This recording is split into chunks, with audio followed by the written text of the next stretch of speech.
Οι Υπουργοί Ευρωπαϊκών Υποθέσεων αποφάσισαν την 3η 27 Μαΐου να συνεχίσουν τη διαδικασία του άρθρου 7 κατά της Ουγγαρίας λόγω συνεχιζόμενων ανησυχιών που σχετίζονται με την τήρηση του κράτους δικαίου. Η σημερινή ακρόαση ανέδειξε ότι οι σοβαρές ανησυχίες παραμένουν και δυστυχώς έχουν επιδεινωθεί. Η διαδικασία του άρθρου 7 πρέπει να διατηρηθεί όσο τα ζητήματα που την ενεργοποίησαν παραμένουν άλυτα, δήλωσε ο Επίτροπος της Ευρωπαϊκής Ένωσης για τη Δημοκρατία, τη Δικαιοσύνη, του κράτους δικαίου και την προστασία του καταναλωτή, ΜακΓκραθ. Μετά τη συνεδρίαση του Συμβουλίου Γενικών Υποθέσεων, όπου εξετάστηκε μεταξύ άλλων και το ενδεχόμενο αφαίρεσης του δικαιώματος ψήφου της Ουγγαρίας. We should never forget that the rule of law and democracy are founding values of our union. Let me begin with the discussion on Hungary today. It was the 8th formal hearing of Hungary under the Article 7 procedure. Hungary first presented its position, and I then provided an update on the issues covered by the European Parliament's reasoned proposal that launched the Article 7 procedure back in 2018.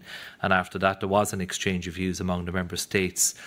I reiterated that the Commission shares many of the concerns expressed in the reasoned proposal of the European Parliament, and this was again clearly outlined in the 2024 Rule of Law report.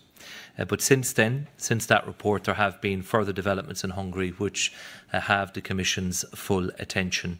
In particular, we do have serious concerns about the draft law on transparency tabled in Parliament earlier this month, and I raised this again at the hearing today. The Commission believes that if adopted, the proposed legislation would constitute a serious breach of EU principles and EU law. And last week, together with the Executive Vice President Henry Verkunen, I wrote to the Hungarian government asking that the draft law be withdrawn from the legislative process.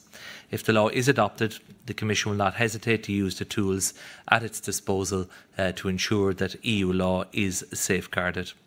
And I cannot emphasise this enough. The Commission is unwavering in its commitment to uphold democracy and the rule of law across the EU. We will act decisively and without hesitation whenever necessary to protect these fundamental principles. We know how important civil society organisations are. Their work is crucial, and that is why we remain committed to fostering an environment that enables them to do their important work across the EU, and this of course includes access to funding.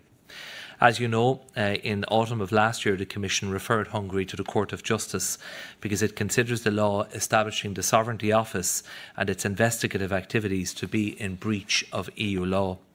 And during today's hearing, I also informed ministers about these issues concerning the independence of the judiciary and the latest developments regarding Hungary's constitutional and electoral system.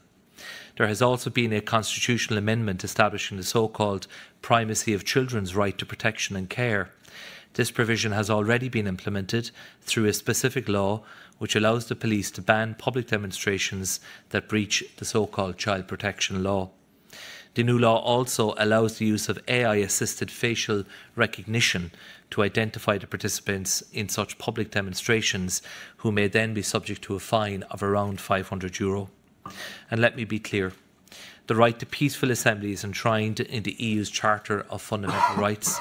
It is not a threat to children, nor to anyone else. It is a core element of our democracies, and it must be protected at all times. Our union is founded on freedom and equality.